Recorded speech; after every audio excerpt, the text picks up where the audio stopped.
Así que vamos a leer Romanos en el capítulo 1 del versículo 1 hasta el versículo 17.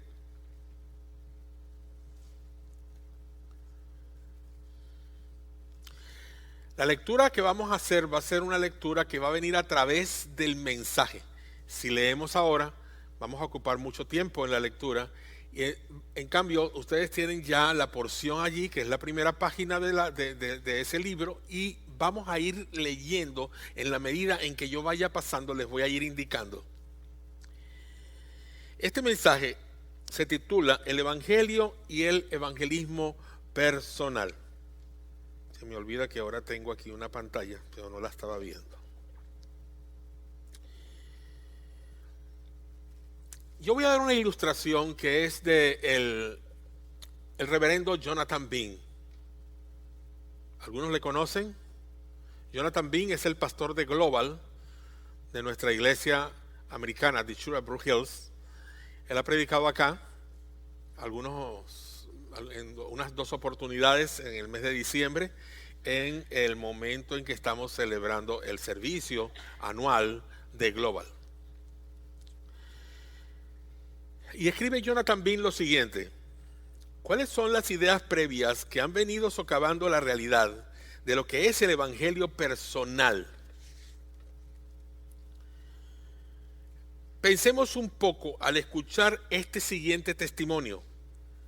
Escuchen bien, el 80% de las personas que viven en el Medio Oriente no han escuchado de Cristo.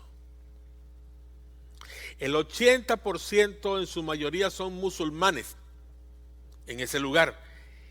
80% de las personas en el Medio Oriente, y les voy a decir desde dónde se compone el Medio Oriente, son algunos países como Libia, Egipto, algunos países del norte de África, y yendo hacia la península arábiga tenemos ahí al Líbano,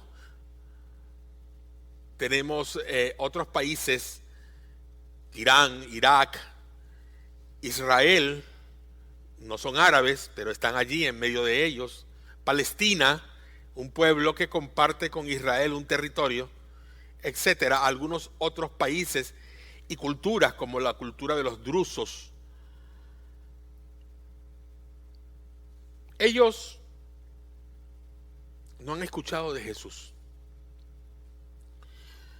Yo digo, y no lo dice Jonathan, lo digo yo, algunos que no son Jesús como Atlanta, y cuando hablo de Atlanta estoy hablando de la Coca-Cola, han llegado primero que Jesús a esos lugares. Y ustedes podrán ver emblemas de la Coca-Cola, McDonald's, Burger King, en esos países o en algunos de ellos donde se permite, y no han oído nada de Jesús. Ahora la pregunta que hace Jonathan Bean aquí: ¿cuántos en tu país de origen, del lugar de donde tú vienes, del lugar donde has vivido allí, antes de venir a los Estados Unidos, conocen el Evangelio o están irremediablemente perdidos? ¿Cuántas personas que están allí y que sí han oído de Jesús en el contexto católico, en el contexto de otras religiones y aún en el contexto de las religiones evangélicas, son salvos y cuántos no lo son? ¿Cómo podemos esparcir el Evangelio de Jesucristo en tu país, en la ciudad donde vienes, en tu pueblo? ¿Cómo podemos hacer para que todos estos misioneros que están allí, cuando ustedes se levanten de allí hoy, lleven tarjetas para que oren por ellos? Están en Guatemala, están en el Medio Oriente, están en África del Norte, están en Asia, en Afganistán, en la India. Ahí están nuestros misioneros trabajando. ¿Cuántos verdaderamente van a decidirse algún día de entre los grupos hispanos que se encuentran en los Estados Unidos a ir a otros lugares del mundo, a llevar la salvación a sitios totalmente inhóspitos, con el peligro hasta de morir en ese mismo lugar, como algunos misioneros han tenido que morir por Jesús.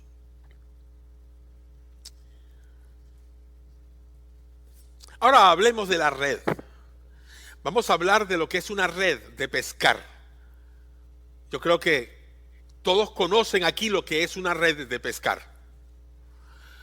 Yo creo que cada uno de nosotros aquí ha tenido la oportunidad de ir a pescar, a lo mejor con una caña de pescar, a lo mejor como se pesca en mi país, no se usan cañas de pescar muchas en mi país, la gente simplemente toma el nylon con un plomo y un flotador, un anzuelo con carnada, le dan vuelta fuerte, fuerte, fuerte y lo lanzan al medio del mar, al medio del lago o del río, sin una caña. Pero creo, porque yo no lo he hecho todavía, creo que no hemos usado todavía, pero algunos de ustedes tal vez sí, una red para pescar. Algunos han podido lanzar una red a un sitio y recogerla para traer peces dentro de ella. Estas redes de pescar están compuestas de numerosos hilos. Estos hilos se entrelazan muy fuerte porque ellos tienen que sostener la pesca. Si no son hilos fuertes, la pesca se pierde porque se rompe la red. Las redes deben estar siempre en buen estado y los pescadores siempre están remendando sus redes, arreglándolas cada vez que la van a usar, revisan sus redes para que éstas no se rompan. Una vez el Señor le dijo a Pedro y a su hermano Andrés, sígueme y yo los haré a ustedes pescadores de hombres.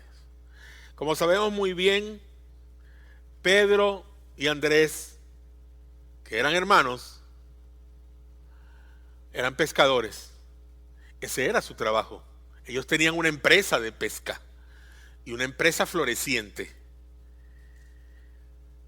Ellos dejaron sus redes de pescar para fabricar otro tipo de red, ya que ahora quien les invitaba a pescar no les estaba invitando a pescar peces, sino hombres. Esta invitación que le hizo el Señor Jesús a estos dos hermanos y al resto de sus discípulos es para ti y para mí también en el día de hoy. Los hilos de la red que Jesús nos ofrece para esa singular pesca deben ser tejidos con hilos de bondad, gentileza y compasión. Hilos de bondad, gentileza y compasión. Es la red del reino, no es cualquier red, es la red del reino de los cielos.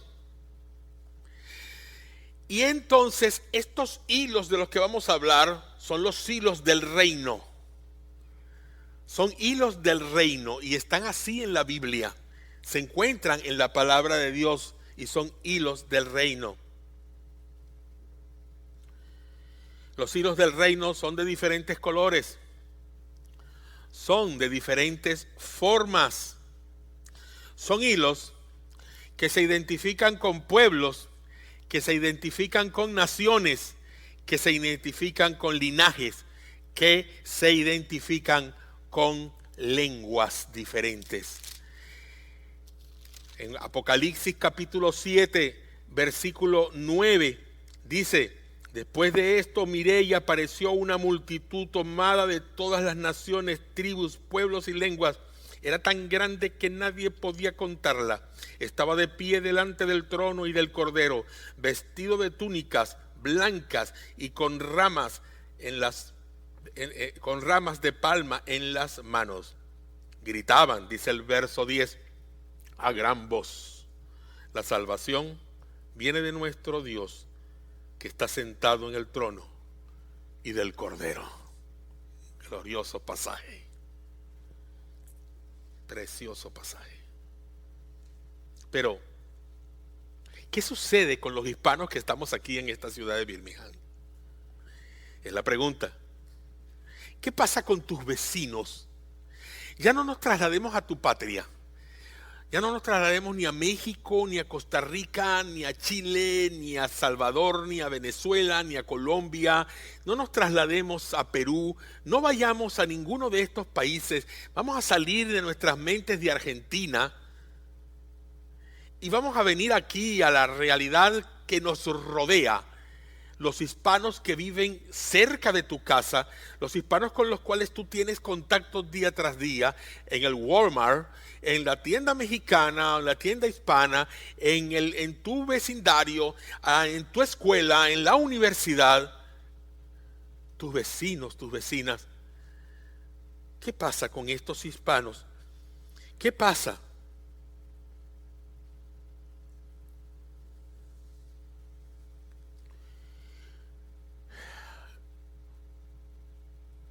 Hay algo a lo cual yo llamo el evangelio informal.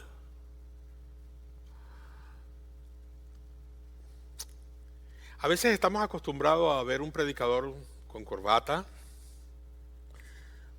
Por algún tiempo, por mi operación, no me van a ver con corbata. Pero vemos a un predicador con corbata, o vemos las iglesias tradicionales, por lo general, conservan esto. Las iglesias contemporáneas ya no usan en su mayoría los predicadores, y no todos, pero en su mayoría los predicadores ya no usan esto. Pero no hablamos de informalidad, siempre tenemos que estar formales delante de todos. Y tratamos de vestirnos de la mejor forma posible. No se vería bien que yo me sentara aquí con unas bermudas, unas sandalias y una camisa de flores. No estaría presentable para poder llevar la palabra de Dios. Tal vez en algunos lugares lo haga alguien, pero creo que es demasiado informal. Como es demasiado informal también tomar un tratado,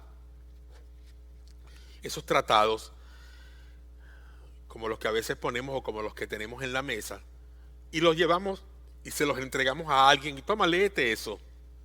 Eso no es evangelizar. Nosotros no evangelizamos a nadie cuando entregamos un tratado y se lo dejamos en su mano. La persona puede leerlo, pero bajo ninguna circunstancia la persona lo va a asimilar como debería asimilarlo cuando la palabra de Dios es predicada con nuestra propia voz. Yo me refiero a una evangelización práctica, a una evangelización cotidiana, a una evangelización que es estilo de vida de cada uno de nosotros. Evangelizar debe ser tu estilo de vida. Llevar el evangelio debe ser tu estilo de vida. A tus hijos, a tus vecinos, a tus compañeros de trabajo. Hay que coser las redes de los hilos del reino de Dios en presencia de estas personas. Esos hilos representan tu testimonio, representan tu amor a ellos, tu amor a Dios, tu amor al evangelio, tu amor al reino. Debes impactar las masas con verdadera hermosura, con los colores de los hilos del evangelio. Experimentemos la riqueza espiritual de Dios, o que Dios nos ha provisto y que ignoramos antes de iniciar este viaje que vamos a iniciar. Pensemos ahora en nuestros corazones y vamos a revisar nuestras motivaciones primero. Revisemos nuestras motivaciones. ¿Y saben por qué? Porque el estorbo más grande del evangelio personal hoy en día se encuentra en la pobreza secreta de nuestra propia experiencia espiritual. Quiero repetirlo. El estorbo más grande del evangelismo personal hoy en día se encuentra en la pobreza secreta de nuestra propia experiencia espiritual. Esto lo dijo el doctor John Stott, un predicador renombrado. Para esto, ahora sí vamos a entrar en Romanos capítulo 1, 1 al 17.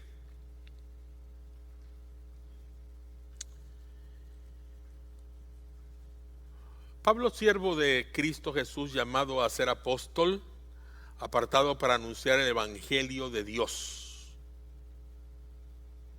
Hermanos, primero y principal, nosotros tenemos que recordar quién somos cada uno de nosotros. Y no estoy diciendo quiénes somos, estoy hablando en singular. ¿Quién somos? Esta combinación de un quién singular con un somos plural incluye el hecho de que todos los que estamos presentes aquí, o la mayoría de los que estamos presentes aquí, formamos parte de un cuerpo espiritual. Somos, pero cada uno es individual y tiene la responsabilidad delante de Dios de llevar el evangelio y de ganar a otros para Jesucristo. Pablo se describe aquí quién es él. Él habla de que él es siervo de Jesucristo. Esta identidad gira en torno a lo que Cristo estaba haciendo en Pablo.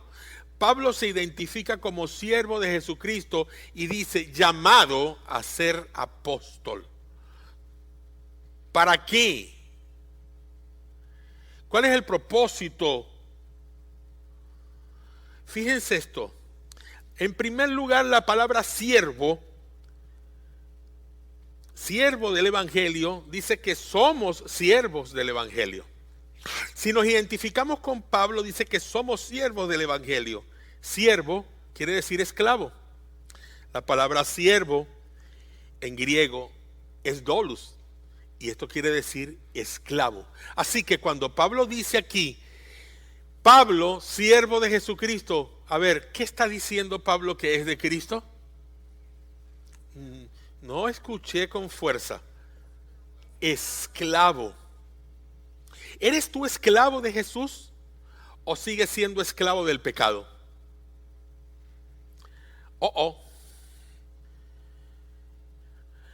El Señor Jesucristo nos llama de ser esclavos del pecado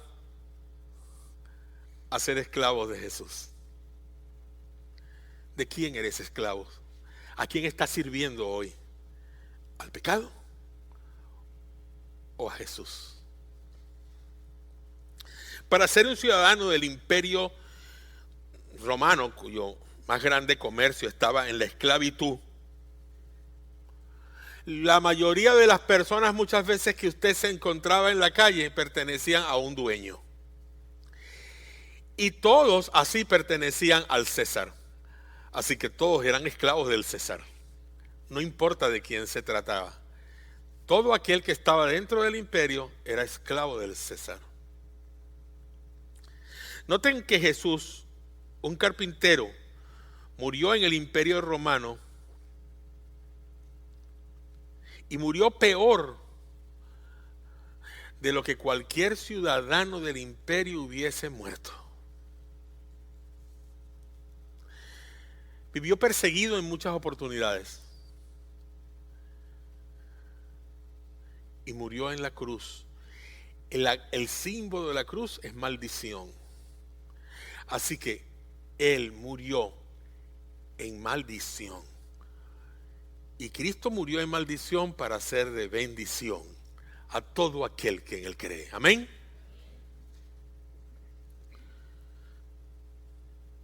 No nos pertenecemos a nosotros mismos, hermanos. Tenemos un dueño.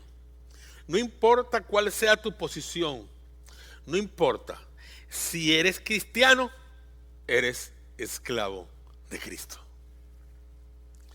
En segundo lugar, somos enviados con el evangelio.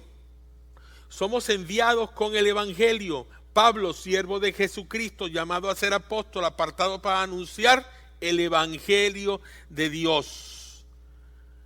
Somos enviados. Él es apóstol. La palabra apóstol quiere decir una persona que es enviada por otra. Somos apóstoles todos nosotros. El apostolado no es un rango. El apostolado no es una investidura pastoral. El apostolado es de todos. del pastor y de la iglesia. Porque el Señor nos envía a todos.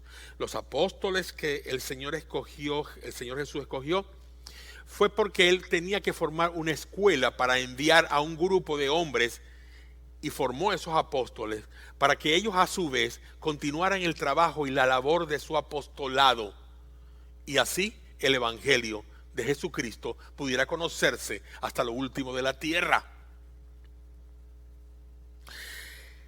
Todos hemos sido llamados por el Evangelio.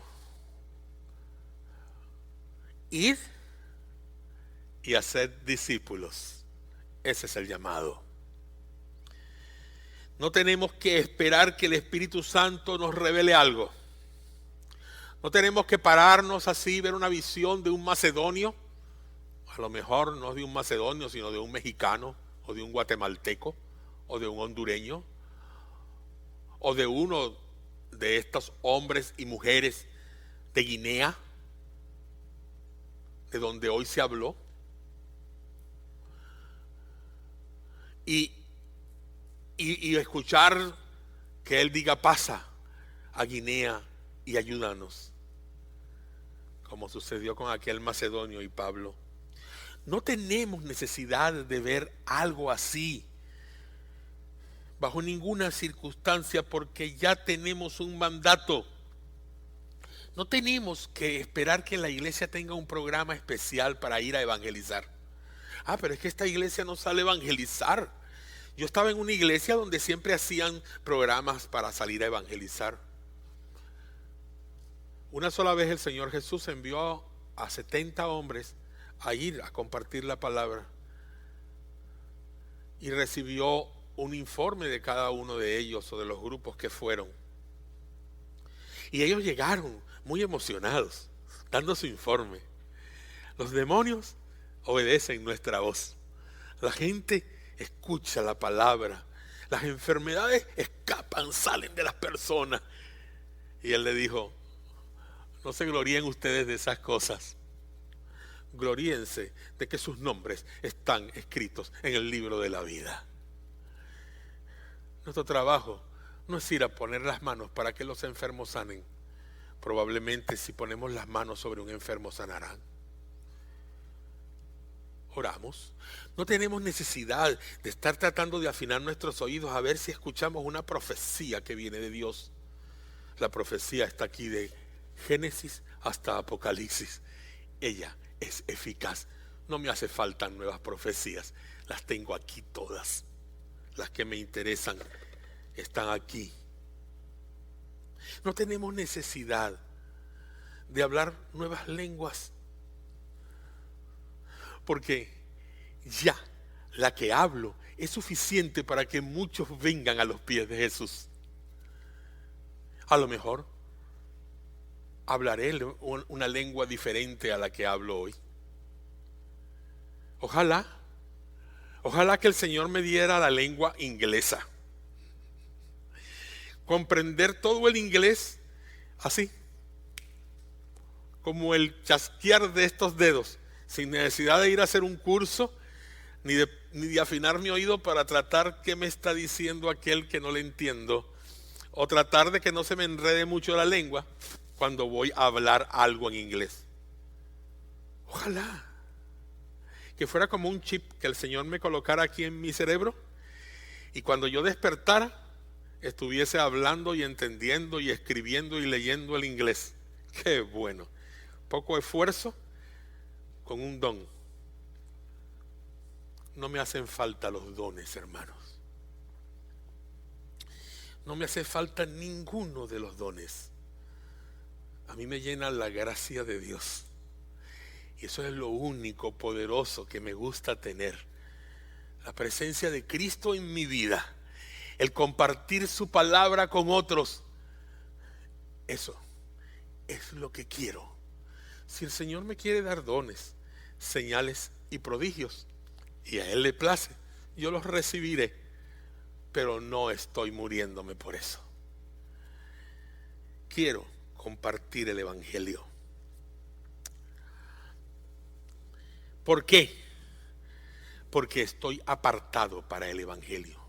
estamos todos apartados para el Evangelio.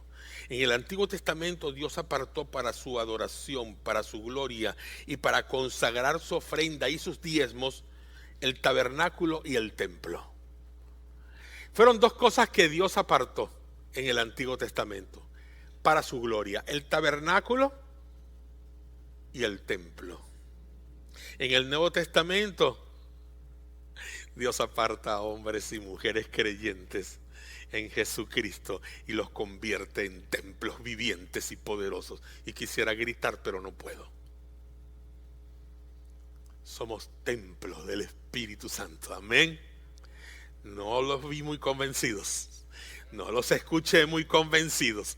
Y es que ese templo del Espíritu Santo, donde mora el Espíritu de Dios con todo poder y gloria, es el templo que Jesús usa para que otros vengan a los pies de Él. Y si tu templo no está siendo usado para ello, es tiempo de que tu templo abra las puertas de su vida para que tu testimonio y el testimonio de Jesucristo llegue al corazón de tus amigos, de tus vecinos, de tus hijos y del mundo entero.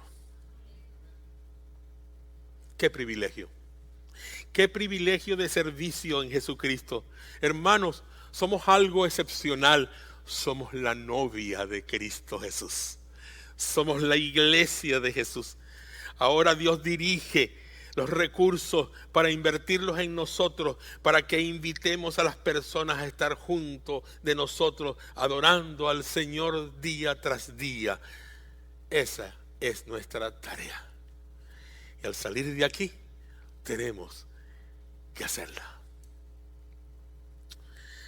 Tenemos que reconocer nuestras creencias, hermanos. Tenemos que reconocer nuestras creencias. ¿Cuál es nuestra creencia? ¿Dónde están nuestras creencias? En el Evangelio.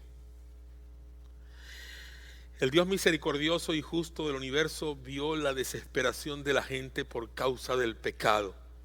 Y envió, escuchen esto, iglesia, hermanos, amigos, envió a Jesucristo su Hijo, Dios encarnado, para descargar su ira contra el pecado en la cruz, no contra los hombres, no contra la humanidad, sino contra el pecado, para mostrar su poder sobre el pecado y para mostrar su poder no solo sobre el pecado, sino sobre la muerte en su resurrección, de modo que todos los que tienen fe en Él se reconcilien con Dios para siempre.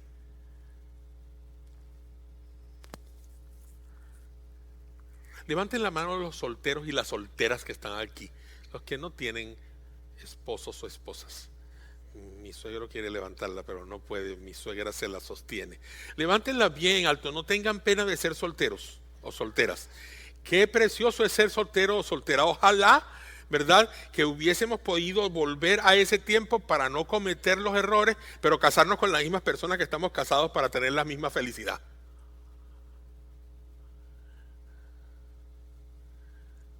Yo vi muy pocas manos levantadas. No, yo vi solteros que no levantaron sus manos, pero no importa. Cuando yo digo esto, quiero referirme a lo siguiente.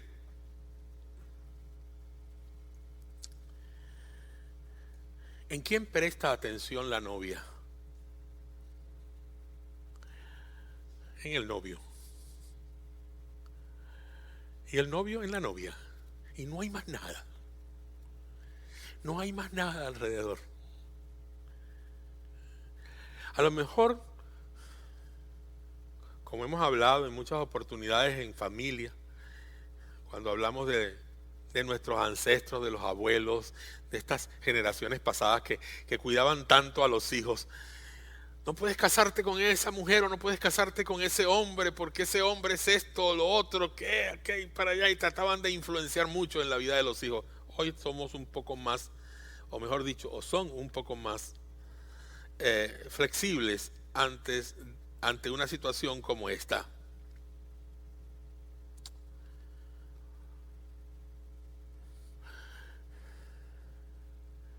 Cuando miramos a la pareja como novia o como novio, sin la experiencia de un matrimonio ya, estamos tal vez cometiendo algunos errores que no hemos considerado.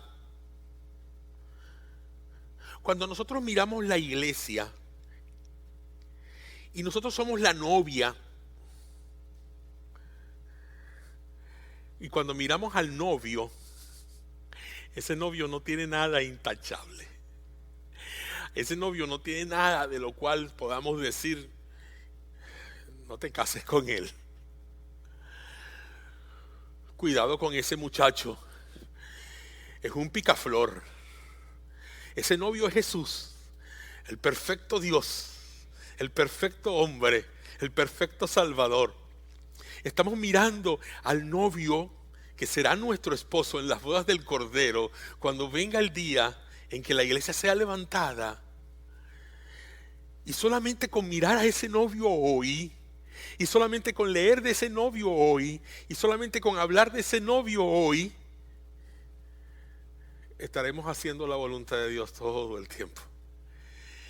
Ese es el padre, ese es el abuelito, ese es el que nos va a decir, qué bueno, cómo hablas tú de mi hijo, cómo amas tú a mi hijo, cómo obedeces tú a mi hijo. Ese es nuestro evangelio, hermanos. Ese es nuestro evangelio. Esas son las creencias que tenemos que reconocer y hacer reconocer a los demás. No tenemos más nada. No se pongan a hablar nunca que si los ídolos, que si esto, que si el otro, a menos que tenga una necesidad. Pero no hay que criticar religiones, porque si a ver vamos, somos también una religión. Hablemos de Jesús. Así como las muchachas que están aquí que tienen sus novios quieren hablar de su novio. O los muchachos que tienen sus novias quieren hablar de sus novias. Porque le parecen lo más precioso que hay en el mundo. Eso no se equivoca, eso flota en las nubes. Hablemos de Jesús de esa manera, porque de Él sí estamos seguros. Que flota en las nubes, pero que tiene los pies bien puestos sobre la tierra. Y sus creencias son nuestra creencia.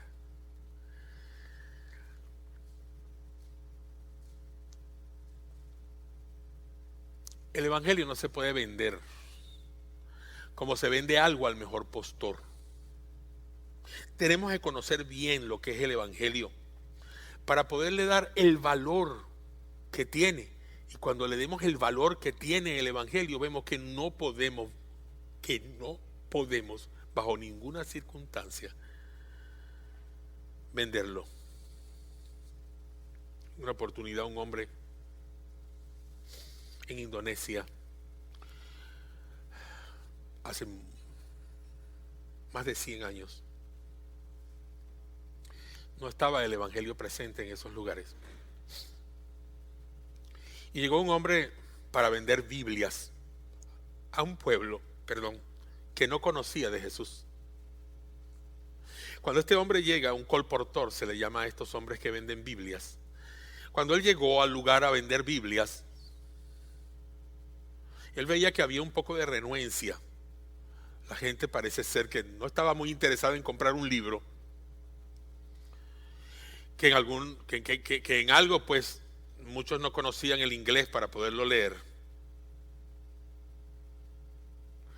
Y él oró un día y dijo, Señor, yo voy a regalar todas las Biblias que traje y tú me ayudarás después a volver a mi país, pero las voy a regalar.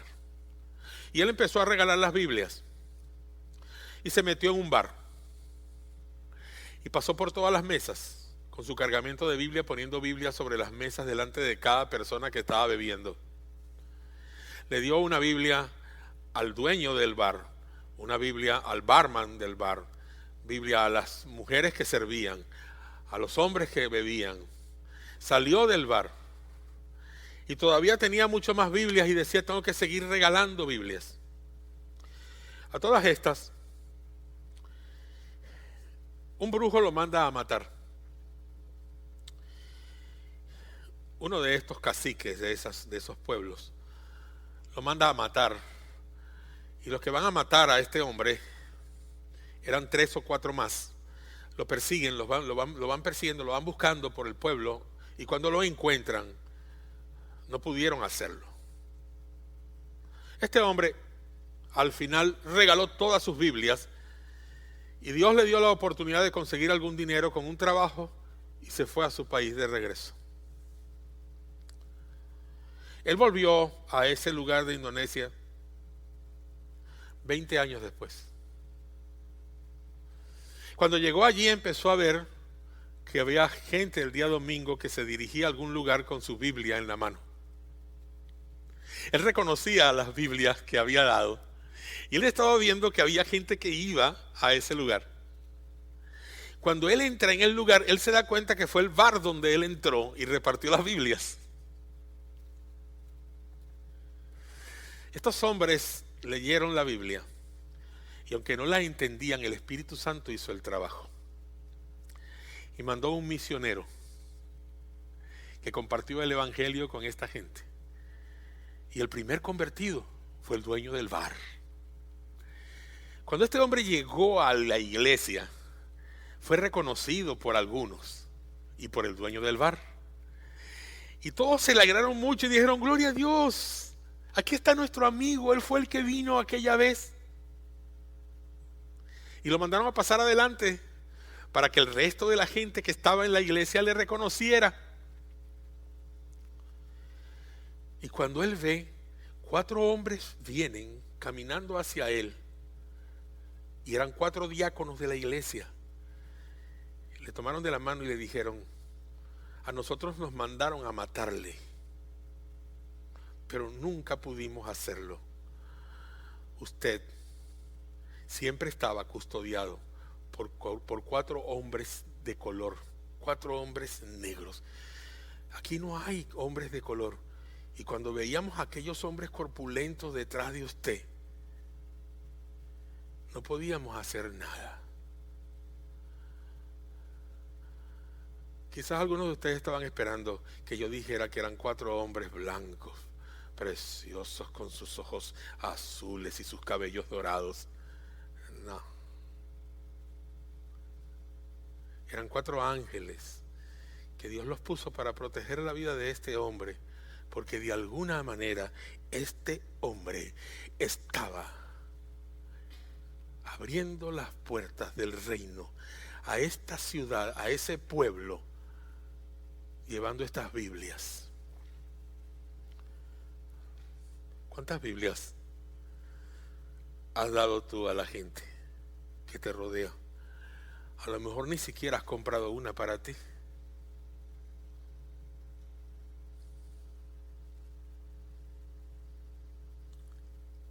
En la Biblia está el Evangelio. Conozcamos ese Evangelio. Conozcamos ese Evangelio que impacta el corazón del hombre, porque solo con la predicación de la palabra de Dios el hombre reconocerá su pecado. Hilos.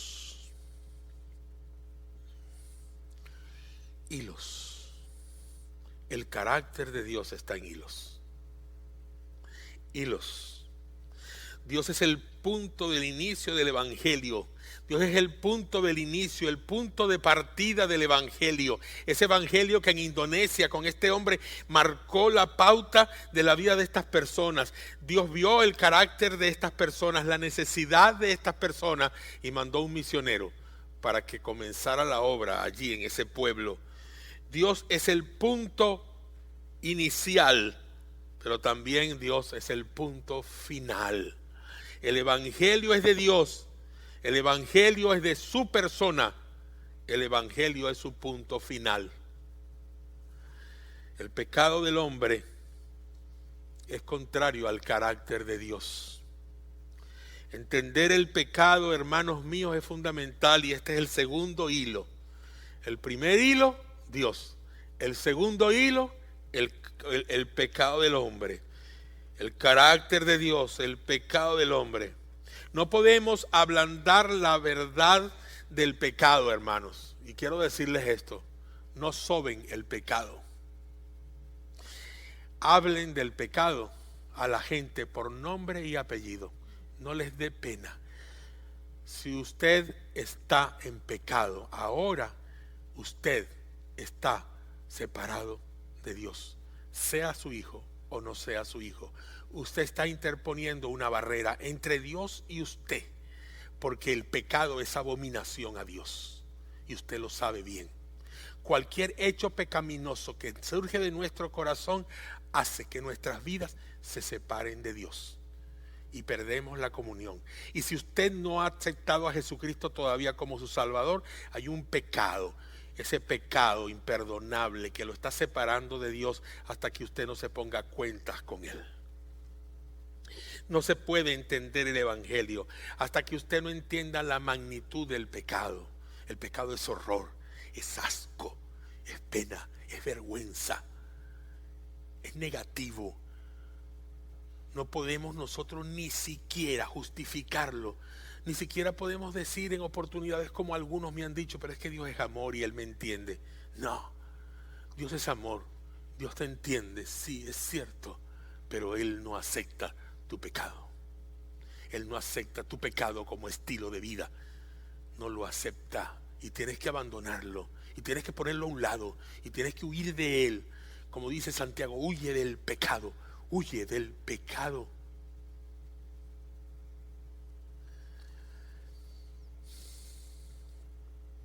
El carácter de Dios, el pecado del hombre, segundo hilo. El tercer hilo que vamos a ver es la suficiencia de Cristo, el centro del Evangelio. El versículo 3 del capítulo 1 de Romanos dice: este Evangelio habla de su Hijo, que según la naturaleza humana era descendiente de David, Jesucristo. El versículo 3 habla de la humanidad de nuestro Redentor. Él era humano, 100% hombre. Pero el versículo 4 habla de su divinidad, pero que según el Espíritu de Santidad fue designado con poder, Hijo de Dios, para la resurrección. Él es Jesucristo nuestro Señor, 100% Dios y 100% hombre.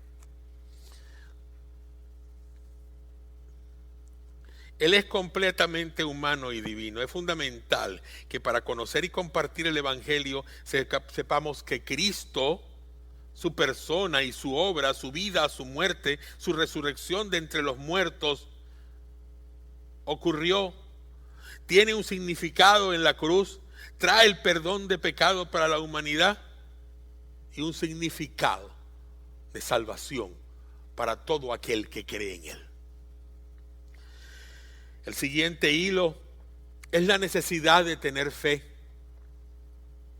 Esta palabra en todo el libro de Romanos se encuentra escrita. Es la fe, el vehículo por medio del cual el Evangelio entra en nuestras vidas. Si no hay fe, si no hay convicción de todas estas cosas, no hay salvación. No hay salvación.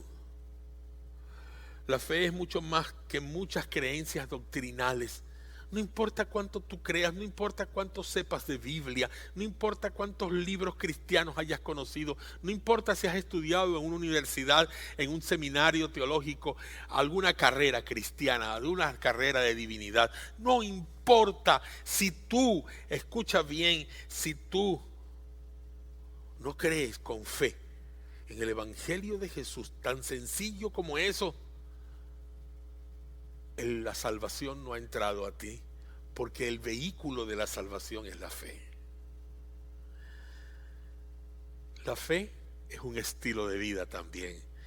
La fe es obediencia. Obediencia a Dios. ¿Tú tienes fe? Y a lo mejor sí, por ahí me dijeron un amén. Bien haces tener fe. ¿Tú crees en Jesús? ¿Tú crees en Jesús? A ver, levanten la mano todos los que creen en Cristo. A ver, levanten la mano. Bien hacen. Pero escuchen esto, los demonios también creen y tiemblan. Y se van al infierno. Nunca podrán ser salvos.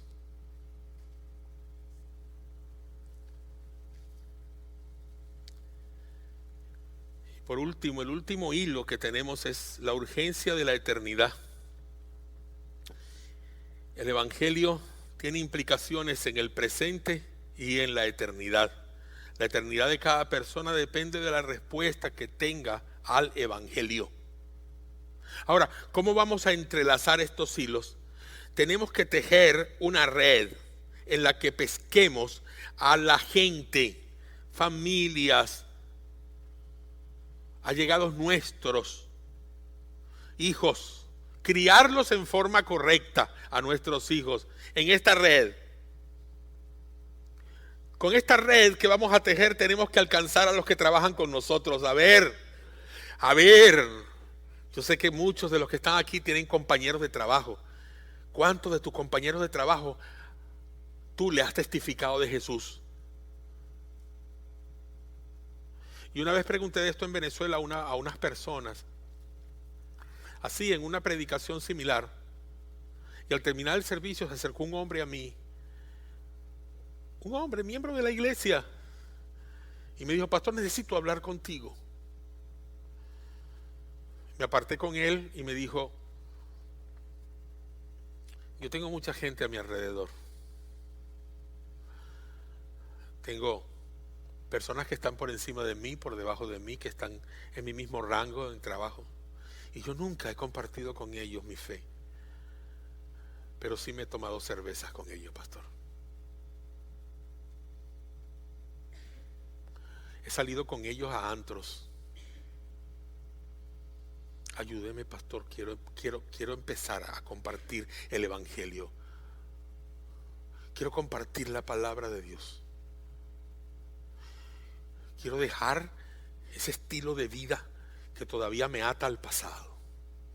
Lo primero que le dije es: ¿estás seguro tú de que tienes a Cristo en tu vida? ¿Cuándo fue que recibiste a Cristo en tu corazón? Me dijo: no sé, pastor, realmente no lo recuerdo. Simplemente crecí en una iglesia, me levanté en una iglesia, me formé en una iglesia, en un hogar cristiano, y no sé, pastor, no lo sé. ¿Sabes qué estamos haciendo con tus hijos allá en el otro lugar? Allá en el tráiler. Club de Hilos. Tus hijos deben estar en el Club de Hilos, porque allí los vamos a confrontar con el Evangelio. Porque ellos allí van a saber si verdaderamente creen en Jesús. Ellos allí van a ver si verdaderamente Jesús es su Señor. ¿Es tu Señor Jesús? Sí, es tu Señor. ¿Y sabes por qué es tu Señor? Porque Él es el Señor de la humanidad, desde la eternidad y hasta la eternidad. Pero ahora la siguiente pregunta: ¿es tu Salvador? ¿Recuerdas algún día haberle recibido en tu corazón? ¿O te levantaste de un hogar cristiano y no tienes ni siquiera la menor idea?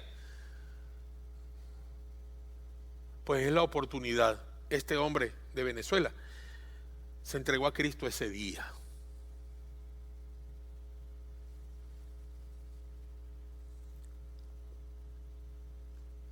Esa red debe ser nuestra conversación diaria. El Evangelio, el evangelismo personal, el estilo de vida. Debemos girar en torno a este estilo. Debemos conocer estos hilos a profundidad para así reconocer nuestras creencias, para así recordar quiénes somos, para así saber a dónde vamos. Necesitamos saber por qué estamos aquí.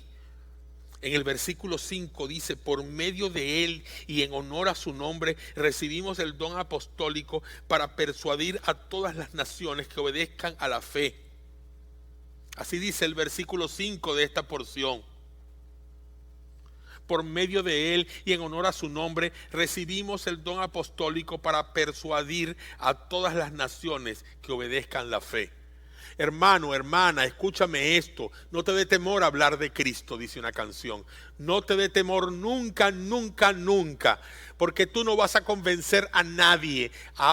Oye esto, tú no tienes poder de convicción para que la persona venga a los pies de Jesús. Ese es trabajo del Espíritu Santo. Pero sí tienes que conocer el Evangelio para que persuadas a estas personas de su pecado.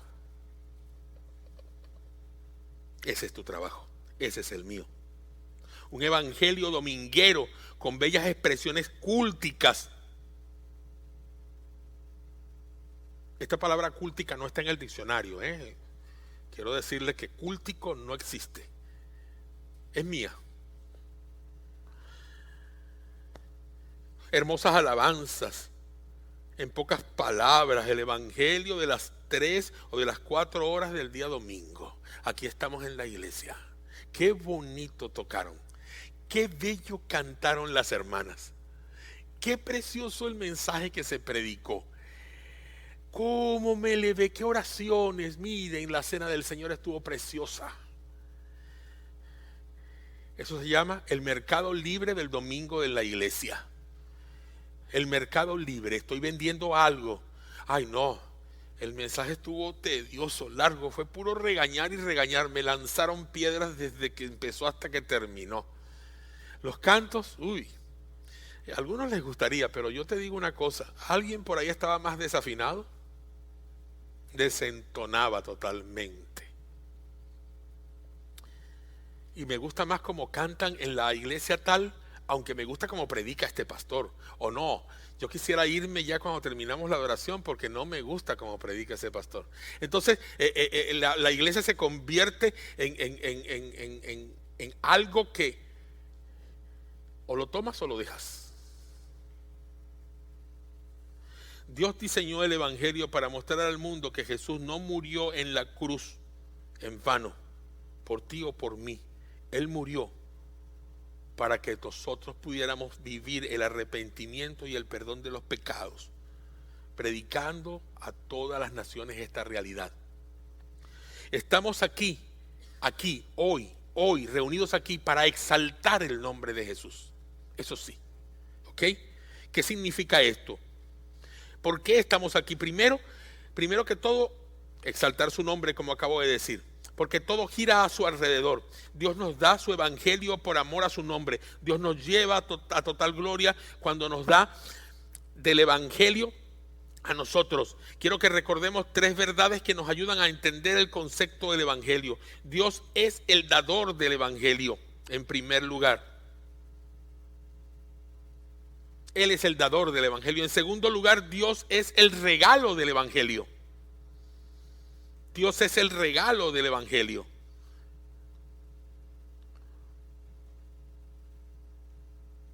En tercer lugar, Dios es la meta del evangelio.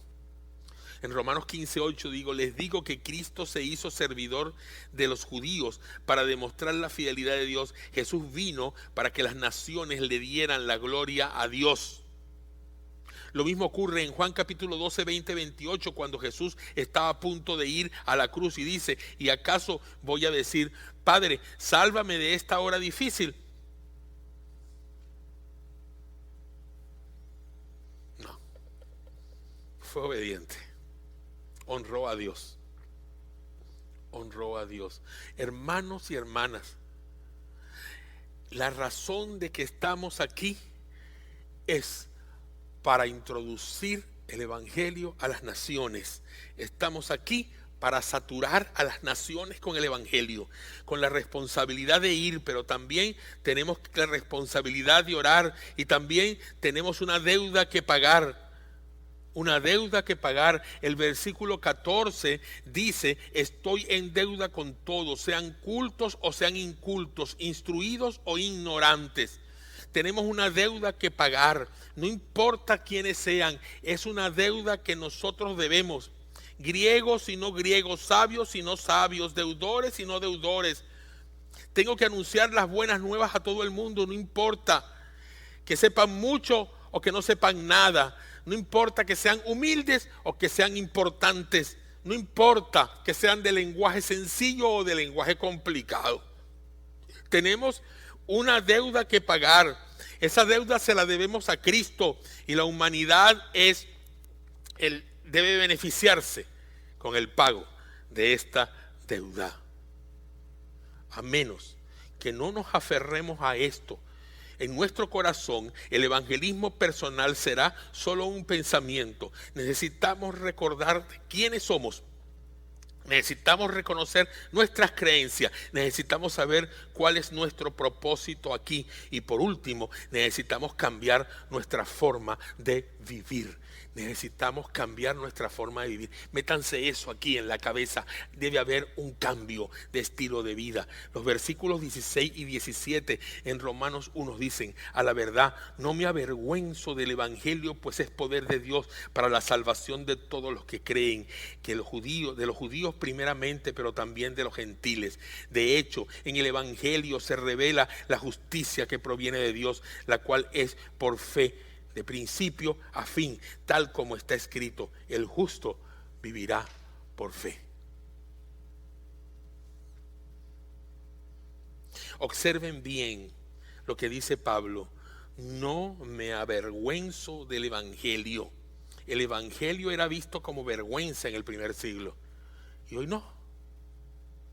Pregunto, ¿hoy no se ve como vergüenza? ¿A cuántas personas le dices tú, yo soy evangélico? No, a veces decimos, yo soy bautista. Yo soy bautista. Y nos llenamos la boca porque somos de una tremenda denominación en los Estados Unidos. Yo soy bautista. Yo soy evangélico. A veces queremos disfrazarlo también diciendo, yo soy cristiano. Y los cristianos y los que no son cristianos. Hermanos, yo soy evangélico, porque no me avergüenzo del evangelio. ¿Y saben por qué? Porque en él se concentra un poder glorioso, no para que yo extienda mis manos y sane, puedo hacerlo, tal vez sí, lo he hecho, pero no para que yo hable en lengua, pero no para que yo brinque o salte, pero no para que yo vea visiones, no, es poder de Dios para salvación de la gente, para ver a la gente rendida a los pies de Jesús. Y si tú no estás viendo eso, el evangelio no es poder en ti.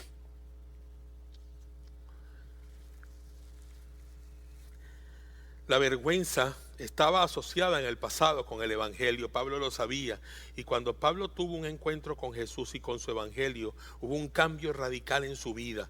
Y la vergüenza pasó al lugar donde debía estar, porque se dio cuenta que todo lo que él había hecho en la vida, todas las cosas por las cuales él había luchado y todas las cosas que el mundo le había ofrecido eran evidencia de una rebelión hacia Dios, y la vergüenza verdadera se encontraba en esa verdad.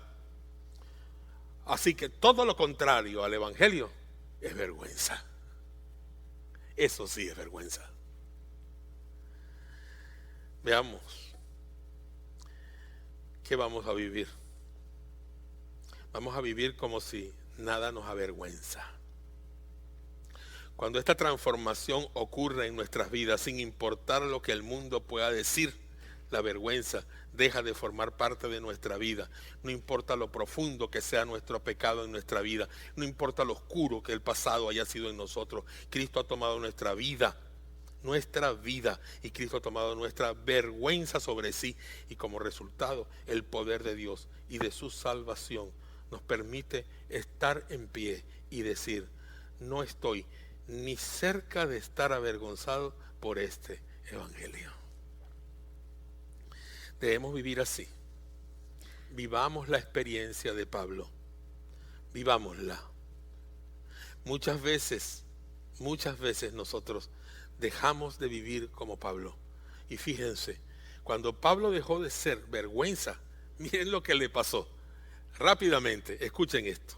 En el contexto del capítulo 28 del libro de los Hechos, que se basa en los grandes, largos viajes misioneros de Pablo, en los que estaba ascendiendo por allí al principio de su ministerio de plantar iglesias. Muchas veces entraba en una ciudad, predicaba en una sinagoga como evangélico y luego era echado de la sinagoga para luego ir a la ciudad y predicar de Cristo. Y la gente se molestaba con él y terminaba siendo echado de la ciudad. Lo echaban de la sinagoga. Se iba a la plaza, lo echaban de la ciudad. Fue apedreado en Listra. Fue encarcelado en Filipo. Se levantó contra él un disturbio en Tesalónica. Muchas veces tuvo que salir escabulléndose de donde estaba. Sin importar lo que hicieran a Pablo, el evangelio era esparcido por todo Filipo. No importaba las veces que se reían de él. Una iglesia en cada lugar donde él había predicado era su testimonio. El evangelio se esparcía sin nada que lo detuviera. Ese era Pablo, el que no se avergonzó del evangelio, el principal entre los judíos, aquel que dijo: apedreen a Esteban, cuando aceptó que sus ropas cayeran a sus pies. Aquel que persiguió a la iglesia y que en el camino a Damasco encontró la salvación. Ese hombre, cuando Jesús lo humilla, quitándole la vista y dejándole un aguijón en la carne, dice: no me avergüenzo del evangelio. Vamos a vivir como si nada nos pueda detener, hermanos míos. Escuchen esto, y quiero escuchar un amén. Vamos a vivir como si nada nos pueda detener. Vamos a vivir como si nada nos pueda detener. No importa las puertas que se cierren en nuestras propias narices, otras puertas se abrirán. No importa los insultos, los rechazos, los desprecios, otros nos van a recibir. Vivamos pues con valentía, llevando el evangelio a todo lugar. Vamos a hacerlo. Hágalo una vez y verá que nada más lo va a detener a usted a seguirlo haciendo. Si quiere ver más sillas llenas en este lugar, o más grupos pequeños llenando los lugares que ya están, nuestros propios grupos pequeños, o los que se van a abrir más adelante, y ver cómo crece la gente en los grupos pequeños, no importa si no vienen a la iglesia. A mí no me importa si no vienen a la iglesia. A mí lo que me interesa es que en su casa, donde hay un grupo pequeño de la iglesia, de esta iglesia bautista, de esta iglesia de Brook Hills, crezca el evangelio y se salve la gente de ese lugar. Sigan con sus grupos pequeños, fortalezcan sus grupos pequeños, no permitan que sus grupos pequeños se detengan. Ganen gente y llenen sus casas para que otras casas se sigan llenando, porque el evangelio no se va a detener de ahora en adelante. No importa si este lugar se vacía, porque a lo mejor en Pinson, en Trostville, donde tenemos más de 24 personas, tenemos que abrir una iglesia pronto. Y no van a venir más esas personas a esta iglesia, sino que seguirán yendo allá. La familia Flores, la familia Olivares, la familia de Rocío y ¿cómo es que es tu apellido, hermano? Martínez. ¿Ah? Bravo, ok, que viene de Pinson. Betty, que viene de Pinson. Todos aquellos, allá están los que vienen de Clay, nuestro hermano Oscar, nuestra hermana Fanny, que vienen de Clay. No importa, ellos ya pueden conformar una iglesia dentro de unos 2 o 3 años en aquel lugar y tener su pastor allá y no tener que viajar hasta aquí. Y se me vacía la iglesia a la mitad, a menos de la mitad, no importa, la iglesia sigue creciendo en Birmingham y hasta lo último de la tierra. Esa es la realidad. No podemos, no tenemos otra. Vivamos eso con valor, sin avergonzarnos. La última pregunta para la evangelización personal. Así que esto nos deja con esta pregunta final. ¿El evangelio de Dios termina conmigo? ¿El evangelio que tenemos en nuestras mentes y nuestros corazones terminará con nosotros o se esparcirá a través de nosotros? ¿Está mi vida esparciendo el evangelio o es un almacén del evangelio nada más? Hermano,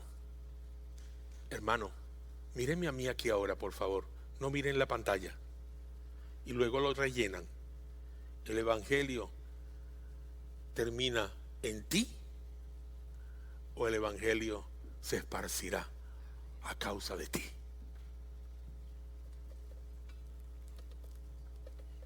Señor,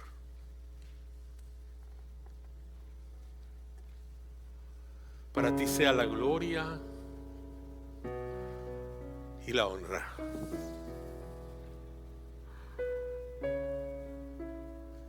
Para ti que enviaste a tu Hijo Jesucristo a morir por el pecador. Por ese amor inmesurable, Señor, que se derramó en la cruz del Calvario. Para que todo hombre y toda mujer, Señor, joven, jovencita, mire a la cruz clame a Jesús por su perdón.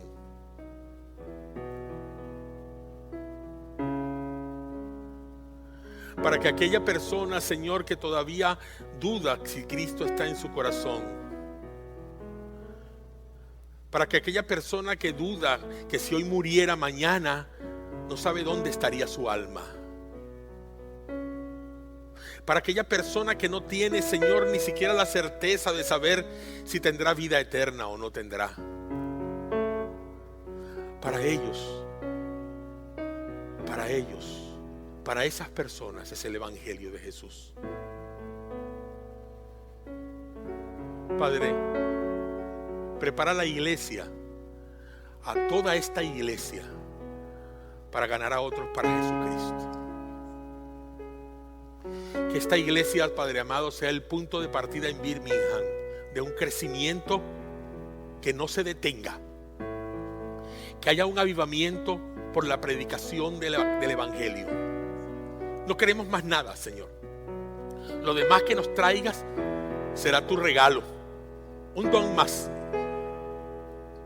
Pero Padre, ayúdanos a predicar tu palabra con denuedo, con valentía, sin temor, sin vergüenza, Señor, sin avergonzarnos, Padre Santo, por ella. Todo lo contrario, que nos llene para que tú seas glorificado.